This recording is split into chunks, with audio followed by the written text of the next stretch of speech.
Hey everybody, I was asked by a dear friend of mine, Barb Devon, to just kind of talk for a few minutes and share a little bit about PCR and EIA testing when it comes to CDiff identification.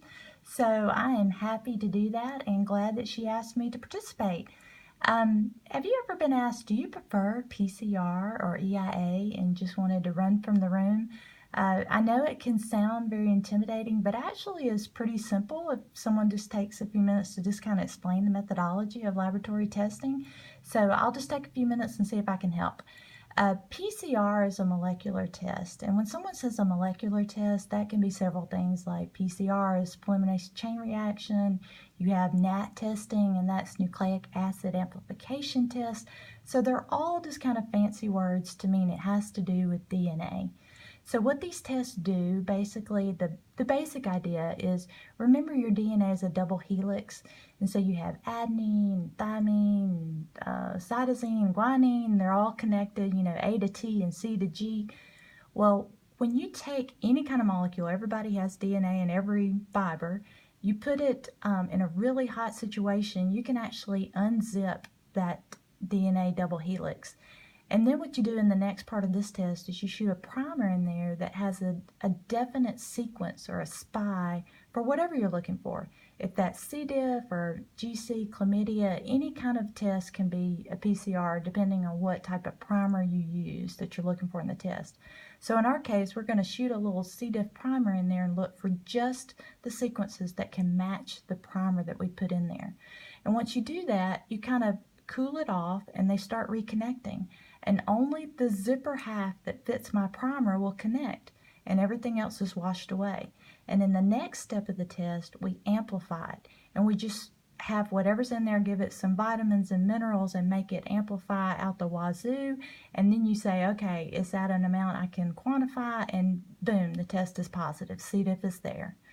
So that's basically how molecular tests work. And then you get to an EIA, or an enzyme immunoassay. These type of tests are based on antigen-antibody reactions, and then you shoot an enzyme in there that's basically just kind of like a red flag to say, we are here, we are here. And so that test just has enough quantity where enough flags are captured where the test turns a different color, or the colorimetric part of the test is read by the instrument to say it's positive versus negative. So those are the two different methodologies. So why would labs or hospitals pick one test over the other? Well, PCR is very, very specific. It's like a fingerprint. It is not going to tell you CDiff is there and CDiff not be there. So it's very specific, and we were so excited when we came up with PCR, and we thought we had reached the gold standard, so we took it and ran with it. Unfortunately, the PCR test that we currently use in labs test for a gene that's on the toxin B, but it's testing for the gene. Remember, we're talking about DNA.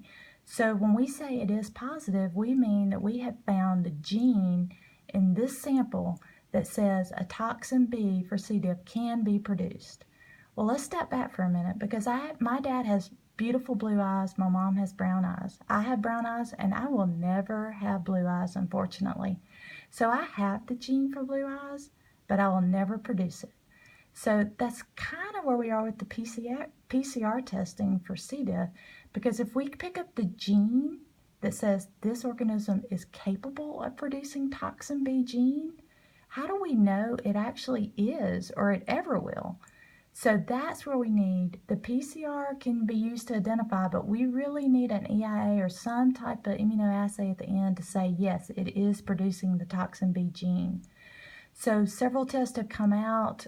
There's a GDH EIA test, and what that is the GDH is an antigen-antibody reaction, and it will say a CDiff organism is here, but there are other bacteria that produce GDH, so it's not conclusive by itself. It always has to be paired with an EIA testing, so that's why that's a combo test.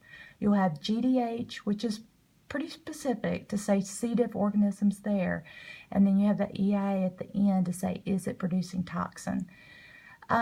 So what should a hospital do?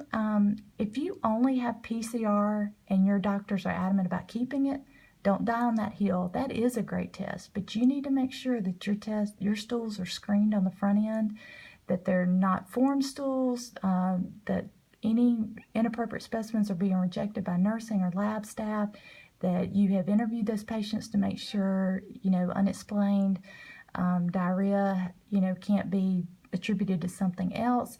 So if you have all those screening things in place, then you can use a PCR with good confidence that you're not going to miss any C. diff patients. On the other end, if you can screen with PCR and then confirm with the EIA, that's really the best case scenario we have right now. You want to know if C. diff's there, but you really want to know if it's producing toxin B. So that's kind of where you are, and the story continues. We're making improvements every day, trying to get more specific, but just remind your doctors they have to be physicians and they have to include the clinical picture in the testing.